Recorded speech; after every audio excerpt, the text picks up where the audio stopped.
Hello, my name is James and welcome to Mirror Domains, and this is a reaction and review for Superman and Lois, Season 1, Episode 2, Heritage. Now guys, I'm still unsure if I'm going to follow this series through to its conclusion. I really like the pilot, and I did reaction and review that you can follow up in the cards. There's a nice little playlist for you guys up there and in the description below. But I feel like it's going to be 3 or 4 episodes before I decide that I really want to follow this all the way through. So the way that this is going to work, if you haven't seen it from me, is that I will break it up into parts. My review will come at the end, but then there'll be some reaction time in there that you can follow in the some time codes there in the description and in that bar there on YouTube. I don't know if I can show you the entire footage here on the side. Obviously I can't, guys, for copyright reasons, but I'll try to pull some strings as much as I can, and if I can't, then it's just going to have to be like this. With that being said, let's just get right into Superman and Lois, Heritage. What can you say about leaving a place you loved? Okay, so they're moving out of the city. All the experiences. And it's continuing with that cinematic look. It's being narrated by Lois. So she's going to live there, huh? Is he teaching them? Fall in love all over again. Stronger, so what? You're a lot stronger, and you've had an ocular release of energy. Ocular release? I think I know what you're talking about there, guys. Release. I thought coming here would be a chance to start over, but I guess I'm just gonna... That stranger in the war suit really got to you, didn't he? You seem to know a lot about Superman. These two have good chemistry. Moldova. So this is Captain Luthor. I noticed that in the last episode. It kind of glossed over me the first time, and that's kind of cool. Captain Luthor. They haven't really acknowledged his first name yet. We all assume that it's Lex Luthor. And we don't know if he's from like a different universe, Lex Luthor, because obviously Cryer was Lex Luthor in the iterations that we know, but they've kind of ignored all of this other CW stuff, haven't they? So he wants more kryptonite for weapons, obviously. We need to stop Kal-El before he does to this world what he did to mine. Oh, okay, so it is a different Lex. It is a different, or a Luthor at least. Interesting. So he came over in a spill of some kind, right?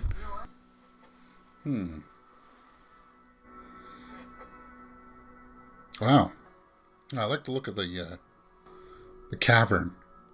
The way that the light is reflecting off the top. I wanted something like that for a concept of this painting, but the way that I have it opened up, I prefer it opened up instead of closed in. I was going to do all the reflections on the top like that, but it's very hard to do. City council meeting tonight. So tomorrow, say 7? Great, yeah. Some interesting things going on with the politics of this town. And if Luthor is from a different universe, then he's not behind it. Forever. Are they going to mention Zod? This is your grandfather. The man you're named after. Jonathan's got to feel a little bit jealous, though, right? I don't know why he's not taking both of them, regardless, because he may get powers later on. And you got to treat them both the same, right? So one thing I'm worried about this is that it will get too much into the kids and like the drama there, because we already sort of did all of that with Smallville. You ruined their childhood, Clark. He sniffed it out. I've seen the toll this life's taken on Lois over the years. She never says anything to you, but I know. Dude, don't be so pessimistic. He's all about duty, but there's still that concern for his daughter and his family. So, if there are no more questions... There's Stacey Farber. Here's what I love about Lois Lane. When she smells a story, she goes after it with everything she has. And he knows Lois. Yeah, a chance. Stacey Farber's the redhead. She's Canadian, so I obviously will support her work all the way. I certainly wouldn't want to cause any harm to this great community. So you see the butting of the heads there? He's saying, well, I can bring you all this opportunity, but don't question me, otherwise I'll pull it all back.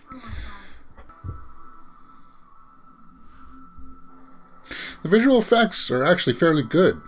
Really top notch. I'm really happy how far we've progressed to be able to do stuff like this. What do you want? You. Go. Why? But that was in a different dimension, dude. Oh, very Man of Steel-ish there. That's cool. Ah, look at that shot. Make a choice, Kal-El. Okay, so he's going to stop the ship, obviously.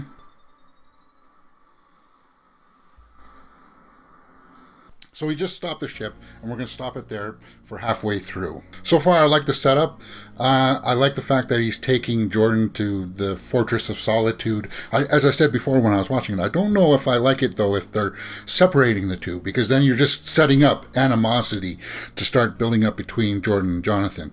But as far as the episode launched, I'm thinking I'm liking it. I like the fact that Lois is investigating this Midnight's Edge or whatever it's called, and this guy that has come in, and we got to see Stacey Farber there. I like that. Really cool. I'm guessing she's not going to have a huge part, but she's working for the bad guy, and I like how they built and treated Lois in this episode. I always thought that maybe she would be put to the background in this, but I like how they're getting equal time. I like that a lot. And as I said before, the visual effects in this, when he's fighting Captain Luthor. So it probably is Lex Luthor, but it's a Luthor from a different universe.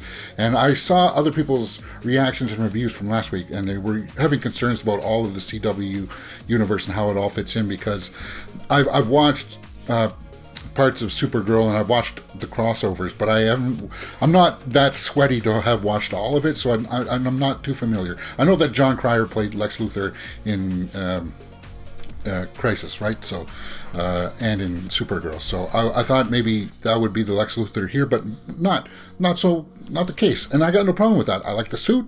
I like the fact that he's working with the intention that probably the evil Superman in his universe destroyed everything. So that's why he feels he's got to come here and destroy all Superman. No problems. I like the way that this is going. For halfway through, I like it. I feel like it's probably going to resolve with Lois not agreeing with Lana's husband, who seems to be championing this Midnight's Edge guy or whatever. Not Midnight's Edge.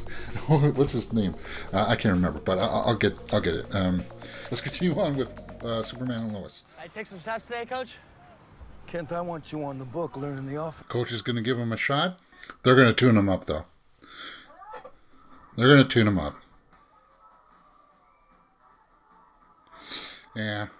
Yeah, and the teams do that. The Morgan Edge. I said Midnight's Edge in my mid-review. It's Morgan Edge. Guys, this is why you take notes. You know what, babe? You do your Superman stuff and I will do my Lois Lane stuff. You know, I'm liking her as Lois a lot. Fun being Superman and Superboy or whatever. See? I told you. Animosity. You and I both had lives we left behind. Yeah. So these two do have a bond. I like this a lot, actually. How each brother has a bond with their parent. But he will never be like you, Kal-El. Okay. So there are limitations. But I think it's the emotions that drew it out. So I think the emotions will help develop it, right? Like maybe it's like it's a little bit like the mutant gene, where it takes a little bit of time for it to mature. I'm hoping that's the way it's going to be. I got the shaft. Whoa, what does that mean? It means that Don Draper over here kissed Sarah. No, babe, not right now. Listen, sweetie, I am sorry about the playbook. That really sucked. See? And this is earned. But now's not the time to wallow in everything that's gone wrong. I didn't want that cheesy, melodramatic drama. And this is not. This is actually being built up and being paid off well. You heard your mother. And the thing is that I believe it. I believe these relationships. I like their dynamic too. Because Emmanuel Shrieky's playing it very well. Heard you had another tough one today. Wow, you hear about everything, huh? Thought we had it all figured out, but I guess not. See, these interactions I feel like are being kept to a minimum, but they help set things up for later on, I'm hoping. I'm sorry, are you trying to argue that people shouldn't make a living wage? This is very topical for right now. Still nothing, Miss Lane. It's very topical, but it's not in your face with it. It's not rubbing it in your face. I'm rubbing it in your face. Changed it. He changed my stories. I definitely see the comparisons that people are saying he's Metroid or whatever. Again, we're juggling the fine mix between the drama side and the action side, and it's being used very well. So we can jam the signals. Yeah, get out. They're not going to kill Lois's dad. Before Kylo. Well, he tried to explain it. Just say that he got tainted and killed everybody. We know about that storyline. It's a drone. This one was a drone. He acted like we were chums, though. So that's why he was here? For you? He was here for the same reason he was in Moldova and Mongolia. Kryptonite. It makes sense, though. Yeah, you don't want to give the people to mind the ability to kill Superman, but I like this interaction between the General and Kal-El a lot, actually. Did you know your dad was stockpiling kryptonite? This bottle doesn't stand a chance, does it? Nope. Because it really is about Superman and Lois. I like it. I'll pop in away. I like what I'm seeing. It's keeping it up there, guys. It's keeping me interested. No one else is going to help you figure out what that is. I will. Good scene. And that kid is really, really going for it. The way he was welling up like that. It's going to take me some time to figure out how to be better at both. But I will. Yeah. Okay? He's trying. Again, it's scenes like this that reinforce the believability of this all. Oh, she had a thing. She's out getting in trouble. Sticking her nose where it shouldn't be. Maybe? What's this? Her resignation. He's going to crush you. Let him try. I like the way that played out. It's going to close with Lois narrating. The way that it opened with her narrating. If he can buy the Daily Planet, he can buy the Smallville Gazette. All right, when can you start? Cool. I like that. So what is it? This planet's Kal-El is not entirely like the one you've encountered, Captain Luthor. Ooh. We get flashes of it. He's got the black suit. Wow. Oh my god. Alan back. Oh, so they were friends. The General was friends with them in that. Okay. Yeah, I like that episode. Heritage. I'm on board. All right, let me wrap up my thoughts in a review here. So, just thinking about some of the things going on in this episode, I really like how it's being told by Clark's side of the things, and then with Lois doing her investigative work with this Morgan Edge. And I like how that story is developing, because it has led us to where Stacey Farber is going to be into this series. She's just going to be a minor role, but when she's on the screen, I'm just like, yep, that's cool, man.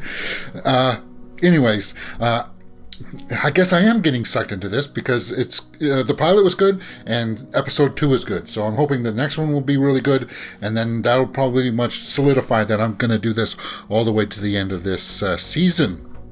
And I hope you guys are enjoying this too. I really want to know what your guys' thoughts are on this. Let me know in the comments below. Is it working for you? I think it is, for me at least, because I like the way that everything's getting set up and how things are being paid off. There were some hesitations from me about it being like the teenage melodrama. The kid likes the girl, and there's going to be like, you know, the boyfriend troubles like that kind of thing. You know, the Smallville angle to it, and like the teen angst angle to it. But it's not. It's being very well distributed. They're not focusing in on that specifically. They're giving equal time to all of these family members, and the dynamics between the family members really pay off. I believe that Kal-El is the father of these two kids. I believe that Lois is bonding with the one son over the other because they share some of the same experiences, like with Jonathan. So I'm really liking the way that this is playing out. You just gotta give props to Tyler Hoechlin and Elizabeth Tulloch with the way that they're commanding it, and of course the two kids, Jordan Elsass and Alex Garfin. They're doing a really good job, and Alex Garfin is really has a lot of range that he's being able to show us, and that helps sell it a lot, obviously. And the chemistry between the two brothers, like the way that they're dynamic on the screen, it's believable. It's totally believable. And there's that big scene in the middle where they're yelling at each other, and that could have easily come off so contrived and just kind of like, oh well, we've all seen this before, but it was earned because they built up to that. They used these other scenes to really build up to that. So when Jonathan was kind of yelling at him, hey, this is not all about you, some people here have also made sacrifices, that was a really interesting scene and one of my favorites of this episode. Moving on to what Lois is doing with the Daily Planet and her work with this Morgan Edge. I said Midnight Edge. That's a YouTube channel. I'm sorry, but anyway, Morgan Edge. I'm not too sure where this story is headed. Obviously, she's just trying to integrate into the town, and this big company is just trying to take things over, and we'll see where it goes. It's interesting, but it's not super interesting as much as what's going on with Superman and the General, and the way that this Captain Luthor is obviously from another parallel universe, and he was in a situation where the Superman had turned bad and started to kill everybody, and Captain Luthor was friends with the General on that planet. So the General Lane, right? So that's why he's so invested in talking to him, and why he went to talk to him, and why he wants to try to save this planet from Kal-El, because obviously something somewhere along the lines eventually may turn Clark or Kal-El bad, but I don't know. Well, I don't know about this universe because they've really not touched a whole lot on the CW stuff. This suggests that it's still taking place in that universe, so how things got into the crisis and everything. But I'm just curious now, okay, so if this Captain Luthor wants to find more help to defeat this Superman, why won't he go find this version of Lex Luthor, right? Why won't he go find Lex Luthor? And the shot there of him wearing the black suit, the Superman from the bad Superman wearing the black suit, I like that. Again, it's these little nods. I like it a lot. But I'm rambling here, guys. I just want to wrap up my thoughts on this as much as I can. I like this episode. I like the pilot. I'm getting sucked into it, and I'm not upset about it. I'm not upset about it. I like this episode quite a bit, and I hope you join me next week. On Wednesdays, this will air because it's on Tuesdays, and if it gets bumped around, then we'll adjust the schedule as it goes. But it's part of a playlist that you guys can follow up in the cards in the description below. You're watching Mirror Domains. Hit that thumbs up button, guys. And let's continue on with some more Superman and Lois.